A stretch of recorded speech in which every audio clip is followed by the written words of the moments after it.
பண்ணலாமா? ஃபஸ்ட்டு வெங்காயம் 2 வெங்காயம் எடுத்துக்கோங்க, கட் பண்ணிக்கோங்க நல்லா. அப்போ எண்ணெய் ஊற்றி காய வச்சுட்டு பட்டை சோம்பு எல்லாமே போட்டுட்டு வதக்கிட்டு வெங்காயம் வந்து போட்டு வதக்கணும். பூண்டும் ஆட் பண்ணி வதக்கிக்கலாம் முன்னாடியே.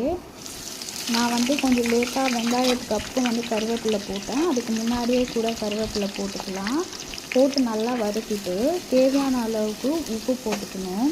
ஓரளவுக்கு ப்ரௌனிஷ் கலரில் வந்தப்போ நீங்கள் வந்து இஞ்சி பூண்டு வந்து அரைச்சிட்டு அதில் வந்து ஆட் பண்ணிக்கலாம். அப்புறம் மிளகாலாம் ஆட் பண்ணிவிட்டு நான் வந்து இஞ்சி பூண்டு அரைச்ச பேஸ்ட்டை வந்து அதுக்கப்புறம் இதில் போட்டுட்டு மிக்ஸ் பண்ணுறேன் நல்லா. அந்த பச்சை வாசனை போகிற வரைக்கும் நல்லா மிக்ஸ் பண்ணிவிட்டு சிக்கனை வந்து போட்டுருணும் வேக வைக்க. ஒரு 20 நிமிஷத்தில் விட்டால் வெந்துடும்.